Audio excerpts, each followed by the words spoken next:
Alright, ini journey number 6.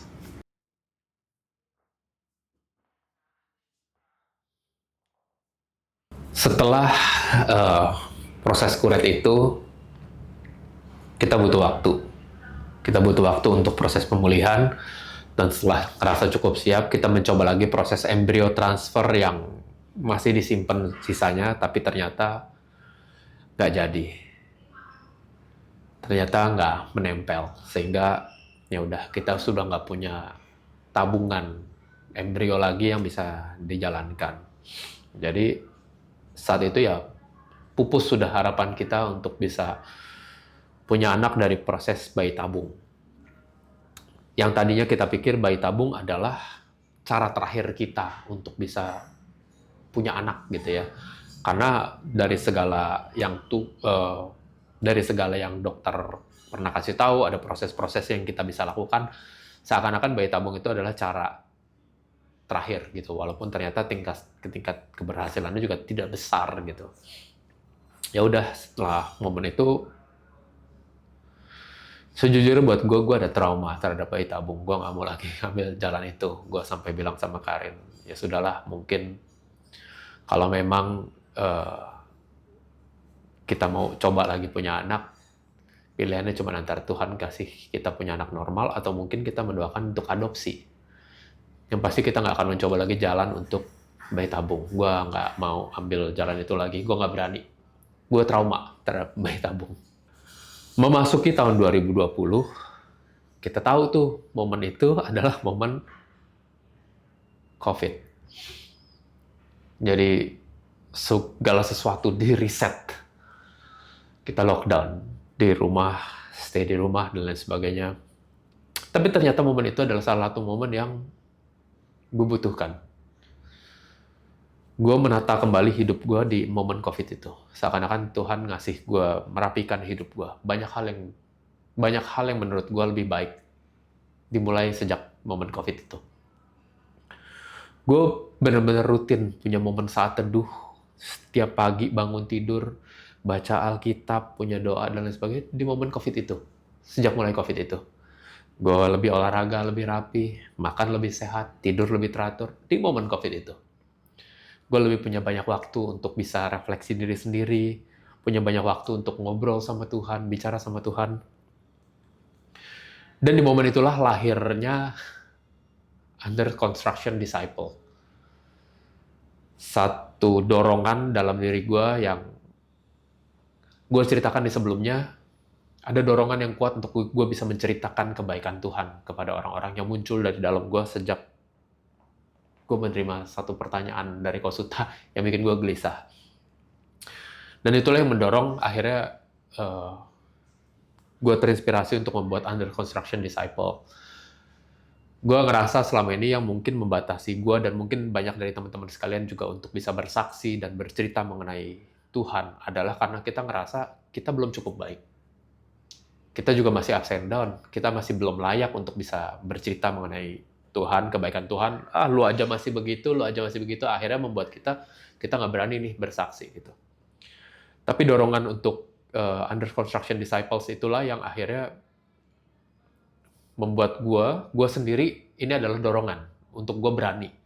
Untuk gue berani bisa bersaksi. Karena we're still under construction, man, gitu. Kita masih diproses sama Tuhan. Kita belum sempurna tentunya, gitu. Karena kita masih hidup di dunia ini. We're still under construction.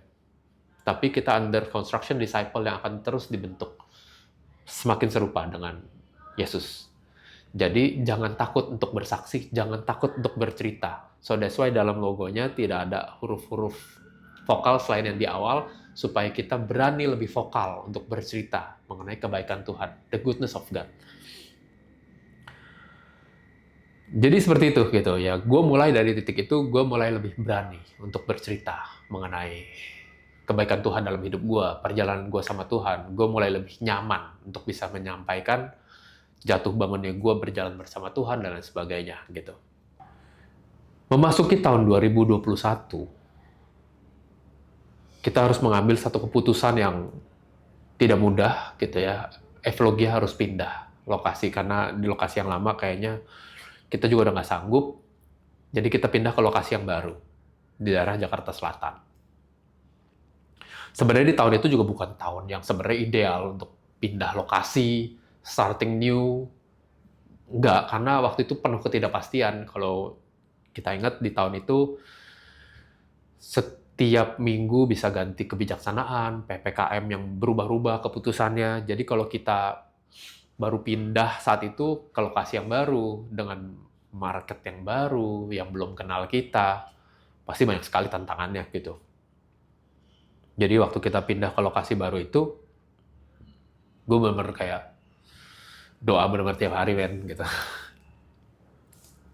Gue doa bener-bener Tuhan kasih jalan, gimana caranya supaya nih Evlogia bisa menapakkan kaki di tempat yang baru ini, gitu. Tuhan kasih satu dorongan. Dalam hati gue, Tuhan bilang,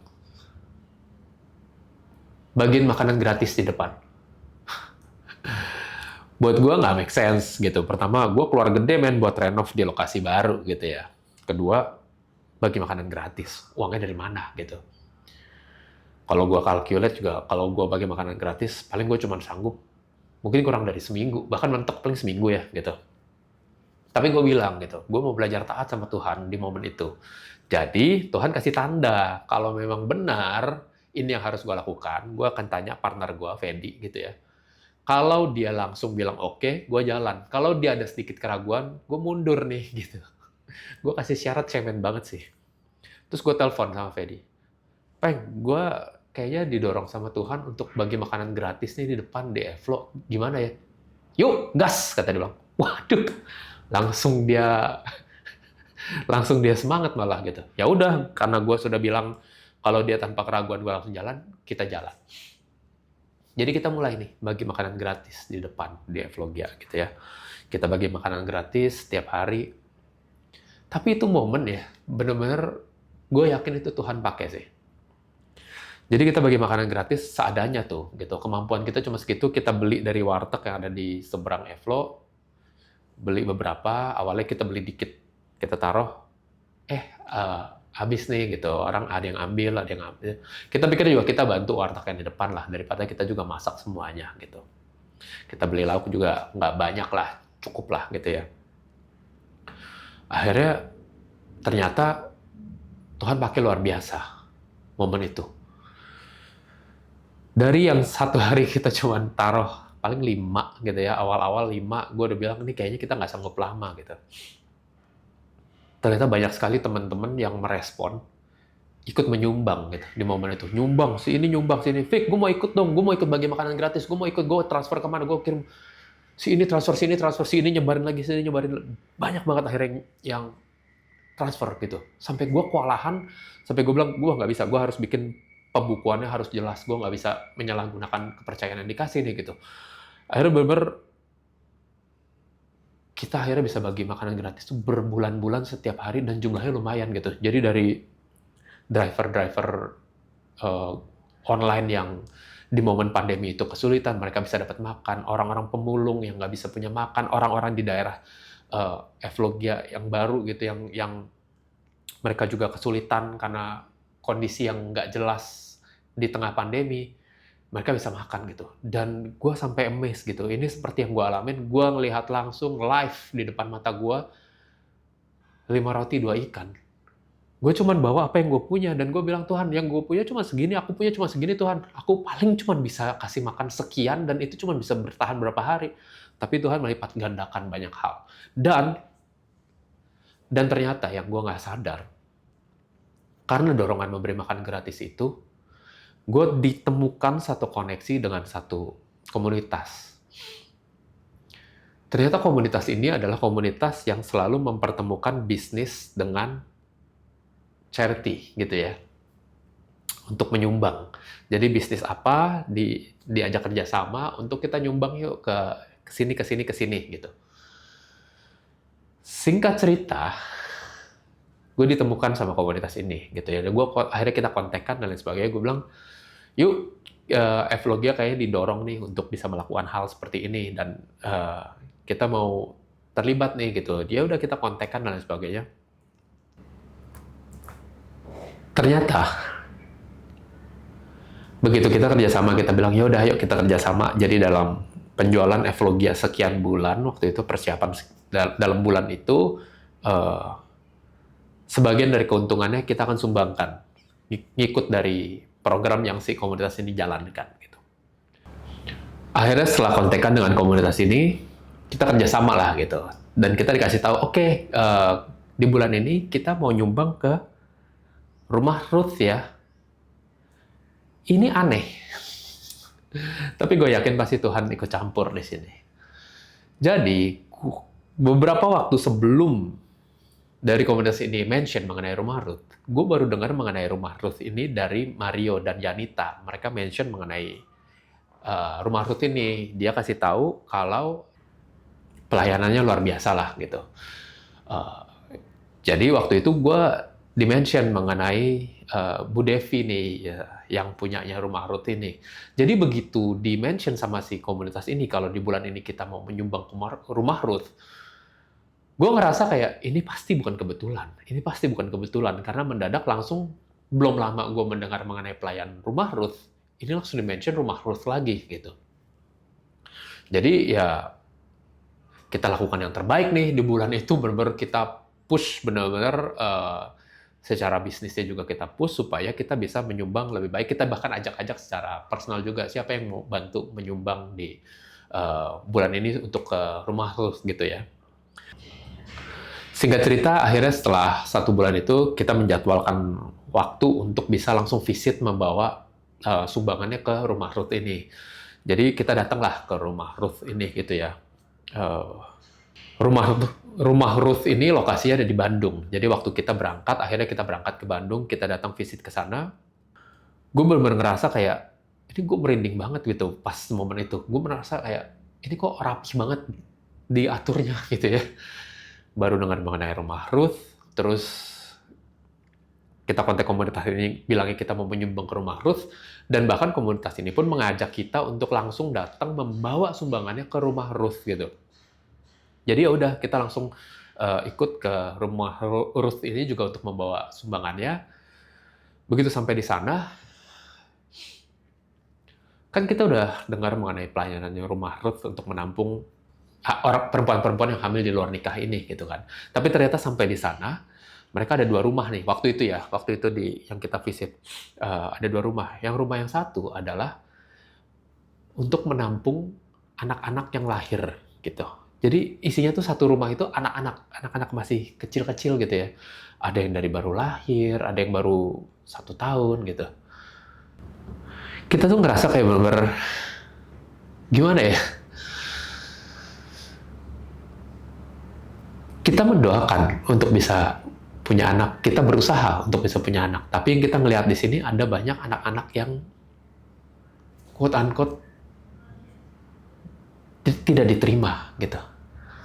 Hati kita tergerak sekali gitu. Dan begitu kita sampai di rumah Ruth itu, kita ngelihat kayak, aduh, ini salah satu momen yang paling luar biasa adalah pas kita datang ke rumah Ruth ini, kita ngelihat kalau benar-benar mereka tuh hidup dikasihi, karena pengurus dari rumah Ruth ini benar-benar menjalankannya benar-benar dari hati gitu ya. Mereka menyayangi banget nih anak-anak yang ada di situ gitu. Dan begitu kita masuk ke sana, anak-anak ini juga luar biasa gitu. Langsung ada yang minta peluk, ada yang minta gendong gitu. Wah, kita tersentuh banget di momen itu gitu ya. Kita ngerasa kayak tergerak banget gitu buat kita. Kita bisa visit ke sana, main sama mereka, ajak makan, suapin mereka gitu. That's new buat kita. Dan kita mendoakan sekian lama mengusahakan untuk bisa punya anak dan bisa mengalami ini hal yang luar biasa gitu. Di awal 2021 ini gue sempat bilang kalau mungkin jalannya kita tuh udah antara Tuhan kasih kita punya anak normal atau adopsi, dan kita delete ketemu rumah ini. Gue benar-benar kayak jadi mendoakan gitu. Gue mulai menggumulkan untuk adopsi, walaupun berkali-kali kalau diskusi juga sama Karin, kita tahu ini nggak mudah buat kita untuk bisa ambil keputusan adopsi gitu, dan kita benar-benar mendoakan terus mendoakan gitu, sampai akhirnya gue sampai bilang ke Karin kalau sampai di akhir 2021 Tuhan masih gak kasih anak, kita coba doain lagi yuk gitu. Gue juga udah mulai cari tahu mengenai prosedur adopsi, apa aja yang harus dilakukan. Dan prosedurnya nggak mudah sih, sejujurnya banyak banget persyaratan-persyaratannya yang harus di-fulfill, dan gue sadar itu memang hal yang sangat dibutuhkan sih untuk proses adopsi, karena adopsi bukan hal yang sembarangan gitu ya. Jadi waktu di awal tahun 2021, kalau sampai akhir tahun mungkin Tuhan nggak kasih kita punya anak secara normal, secara natural, kita doain adopsi gitu. Dan ini di akhir 2021, kita mulai mendoakan untuk adopsi. Tapi ternyata di awal Januari 2022, Karin kabarin kalau dia hamil dan kembar.